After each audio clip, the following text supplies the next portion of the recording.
Este evidentemente es un momento de triunfo de quienes asumimos la responsabilidad de conducir los destinos de la República. Con la señora interventora de Entel sobre este tema de las privatizaciones y del caso líder, que era el caso de los teléfonos, yo les exigía a mis colaboradores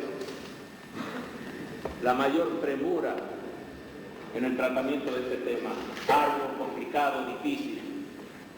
Yo les quiero expresar la firme y terminante decisión de seguir con estas tareas que hacen a la reforma del Estado para transformar la nación. Hoy son los teléfonos. El día 6 de julio estaremos en las tareas de privatización de Aerolíneas Argentinas. Bueno, así de apretada era la agenda de privatizaciones de Carlos Saúl Menem, acompañados de algunas figuras como por ejemplo María Julia Alzogaray, que tuvo mucho que ver en todo esto, ¿no? Sí, sin lugar a dudas. Lo que pasa es que hablar de la Telefónica era fácil. ¿Por qué? Porque el Megatel, porque sí, había una tormenta y estabas un año sin teléfono. Entonces había una insatisfacción colectiva. Y la gente, en ese momento, no veía el fenómeno, el gran avance de la tecnología, la internet, no estaba, era solo sectores muy privilegiados que tenían acceso a grandes computadoras y a conexión. Ahora, José María Rinaldi recién daba algún detalle fuera de cámara acerca de la empresa estatal, que era la que en una de esas tenía mayor cantidad de negocios, pero lo que también significaba o representaba más pérdidas para el Estado, que era YPF. Sí, YPF. El déficit se concentraba no tanto en YPF, sino en ferrocarriles. El gran déficit, como todos los ferrocarriles del mundo, era el ferrocarriles, astilleros, por eso son públicos, se nacionalizan y terminan considerándose un monopolio natural, ¿no?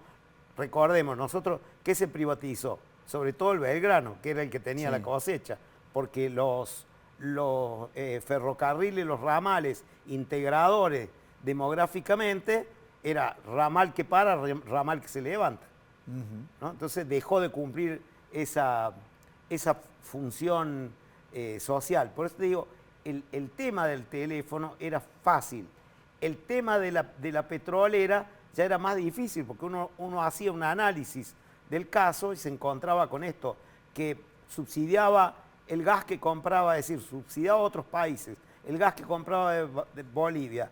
A la vez pagaba más caro la provisión de yacimientos carboníferos fiscales, las provisiones que le hacían a la petroquímica Bahía Blanca era de la mitad del precio, la provisión a las empresas provinciales eléctricas también, es decir, subsidiaba por todos lados. Entonces, claro, desde lo simbólico, ¿vieron? La única empresa petrolera que pierda plata en el mundo es YPF. Eso decía Neusta y Grondona permanentemente. Que eran los que defendían desde el punto de vista de la comunicación todo este estilo. Y así lograron privatizar la única empresa petrolera del mundo privatizada fue esa, porque algunos otros pudieron privatizar una parte, pero nunca el petróleo, porque es considerado un insumo estratégico y un concepto de seguridad. Por eso, en el tequila, México garantiza con el petróleo el crédito de 50.000 millones de dólares. Y quería agregar una cosita más, una inquietud que me generó el profesor. respecto a otros fenómenos estos estructurales que además del piquete, además del cambio de conciencia sindical, la desocupación, fue el cuentapropismo, que ya se había generado en la dictadura cívico-militar. En la dictadura cívico-militar fue el fenómeno del cuentapropismo con el kiosco. Y en los 90 el remis. El remis. Y en el 2015-2019 el emprendedorismo. La cerveza artesana. Claro, las corrientes con las que cada quien, con una indemnización, trataba de hacerle frente a esa realidad de haber quedado en la calle con un monto de dinero que no iba a servir eternamente para poder vivir, tenía que producir efectivamente algo y de esa manera arrancaba una aventura totalmente distinta para tratar de comer. Juan Gerbaldo, y en esa materia, vos habías dicho perfectamente bien, también lo comentó José María Rinaldi, el economista, que nos quedamos sin entes reguladores, pero hubo una desaparición de empresas que se dedicaron durante su existencia a realizar tareas importantes dentro del Estado. A ver, quiero pensar, por ejemplo, Agua y Energía, que en su momento proyectó empresas de infraestructura para la producción energética, que desaparecieron y tuvieron también su consecuencia negativa para el desarrollo del Estado. Sí, lo que es el sector de servicios energéticos fue parte del segundo momento de privatización, fue a partir del año 94. Ya el país se encontraba en otro contexto, se dio de una situación más ordenada que la primer tanda de privatizaciones, que fue acelerada y sin ningún tipo de control. Esta fue un poco más ordenada, es donde tuvo la participación, por ejemplo, el caso de Luis Fuerza, el que comentaba anteriormente, sí, en Buenos Aires. Se da de manera más ordenada, pero se privatiza todo lo que es servicios de agua y servicios eléctricos. Más allá, apoyándose en ese mismo momento un mismo discurso, un objetivo fiscal y un discurso de que son empresas que no pueden satisfacer la necesidad del consumidor. Pero más allá de haberse dado con otro ritmo y con otra lógica, a la larga no terminó ocurriendo no tuvo otra consecuencia más que el monopolio. Como dijo el profesor hace un rato, se pasó de un monopolio estatal a un monopolio privado. Y las inversiones que se estaban esperando que llegasen con esos capitales no terminan ocurriendo. En ese sentido, el éxito, si tenemos que valorar el éxito de las privatizaciones, sí, ahí deberíamos hacer un reparo y ver que fue lo negativo termina ponderando a lo positivo, si tendríamos que hacer una valoración. Bueno, todo un detalle, ¿no? Vamos a ver un clip elaborado por nuestra producción en base a los propios archivos de Canal 10, en donde hacemos referencia a la privatización de ferrocarriles. Recién lo mencionaron los invitados, pero queremos dejar el mensaje que se apuntaba respecto al último servicio de un tren de pasajeros que viajaba de Córdoba a Buenos Aires. El último servicio, porque llegaban las privatizaciones. En los últimos meses de 1989, el presidente Carlos Saúl Menem impulsa una rápida privatización de los ferrocarriles argentinos. El último tren procedente de la provincia de Córdoba. Observamos el convoy que ya está ingresando precisamente a este andén número 8 aquí en la estación terminal de Retiro. Muy poco público aguardando el arriba de lo que otrora fue el medio más importante de comunicación, el tren. Último tren que viene de Córdoba. Así dice la gente. ¿Cuántos años de servicio? 35. Miles de pasajeros transportados. Años. ¿Qué se pierde con que deje de funcionar ese tren? ¿Qué pierde? Todo. ¿Se van a llevar la vida, todo. Se pierde todo, decía ese guarda del tren. Una imagen paradójica porque estamos viendo cómo estamos recuperando algunos servicios de trenes, también en el interior de la provincia de Córdoba. Algunos servicios que han generado muchísima emoción en los habitantes porque el tren ha vuelto a circular y a transportar pasajeros. Para el final, José María Rinaldi y Juan Gerbaldo, una reflexión acerca de lo que nos ha dejado esta porción de la historia en esta década menemista con las privatizaciones. Bueno, representaron una obediencia al decálogo del consenso de Washington como no hizo ningún país en el mundo. Fue una adhesión estricta al programa.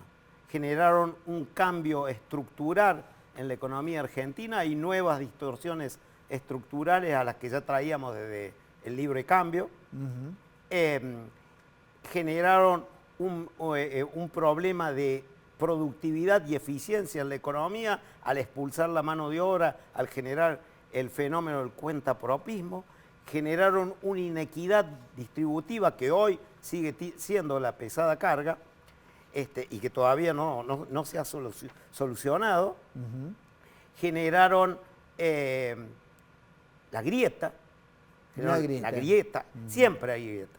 Siempre hay grieta. Pero acentuada como la tenemos en la República Argentina, podríamos decir que aquí empezamos a dividirnos los argentinos. El comienzo, no solamente eso, sino después lo que fue el fenómeno, el capítulo final de esta segunda temporada es la alianza. ¿No? La alianza y cómo termina, inicia rompiéndose. ¿No? Y entra en un proceso de cambio en la política argentina. Y obviamente la lógica de la crisis 2001. Esa es la crisis mayor, la mayor crisis de la historia económica argentina. Bien. No nos olvidemos, una devaluación del 400%, un 57% de pobreza y 25% de indigencia. Eso no existe en ningún ratio y esperemos que nunca más exista algo que demuestre. Ese fue el final. El final es cuando se produce el 11S, desaparecen los flujos financieros del mundo, ¿no? Obviamente para nosotros más que todo. Recordarás el riesgo país, ¿sí? ¿no? Programas que tenían nombre, riesgo, tesis he visto sobre el riesgo país. Era levantarse a la mañana y ver, no sabía la gente lo que era el riesgo país, pero ver cuánto estaba el riesgo país. Si estaba en 2.500, si estaba en 1.500. ¿En qué punto? Y la pérdida del acceso financiero. Eso implosionó la convertibilidad y para traer algo, un déjà vu, un think tank, de cuando vuelve Cavallo, sí, va a ver al presidente de la FED, que en ese momento era Alan Greenspan, a decirle que querían dolarizar la economía, que la salida era la dolarización de la economía. Como están diciendo algunos No, actores digo en por el día de eso, hoy, por ¿no? la cosa. Alan Greenspan le dio unas palmeaditas así y le dijo, bueno, si tienen los dólares, háganla. Ahora no cuenten con mis dólares. Bueno, es una excelente reflexión de todo lo que provocó este proceso de privatizaciones. No le hemos dado mucho contexto al tema de la convertibilidad en sí, porque eso formará parte de otro capítulo en esta serie de programas. Juan, para el final, ¿cómo observás vos desde la historia lo que ha dejado precisamente este capítulo menemista? Tenemos que pensar que el menemismo va a abrir una etapa de profundos y rápidos cambios irreversibles en el tiempo, con la emergencia de nuevos actores sociales como el desocupado, que va a devenir en el piquetero, nuevos formatos de protestas como el piquete, cosas novedosas para lo que estaba acostumbrada Argentina. Un detalle rápido, pensemos que el cierre de los ramales de los ferrocarriles va a venir de la mano del ascenso de un nuevo protagonista en los transportes, que es el sector camionero. Sí. El camionero durante los 90 va a ganar protagonismo justamente como resultado, como consecuencia de este proceso. Y pensemos hoy por hoy el poderío que puede tener camioneros dentro de la estructura productiva. O también el transporte urbano de pasajeros, UTA, digamos, son sindicatos que pudieron ganar protagonismo. Eso sería cambios irreversibles y un gran cambio irreversible, me parece que se sedimentó en el tiempo, tiene que ver con los condicionantes negativos que tuvieron las empresas públicas. Creo que a partir de ese momento no se pudo revertir aquel imaginario o ese sentido común que se instaló desde la agenda, que lo público siempre es algo que está mal, excede, es grande, digamos, de aquel Estado grande. Se instaló todo un discurso. Se instaló ese discurso y hoy por hoy es un discurso que está presente. Creo que ese es uno de los grandes éxitos que tuvo el gobierno menemista. A José María Rinaldi y a Juan Gerbaldo les agradecemos por la participación en este programa, por clarificar todo esto que no ha sido más que un repaso de la historia reciente, lo que perdió Argentina con estas privatizaciones, cómo se realizaron. Nos ha quedado muchísimo para revisar cómo fue el proceso de la recuperación de algunas de las compañías, también por parte del Estado, pero ha sido realmente muy interesante haber podido evaluar cómo se hizo y qué consecuencias provocó para el Estado. A los dos muchas gracias y muy Muchas gracias a amables, vos. Gracias a ustedes. Vamos a la última pausa, ya volvemos para el final.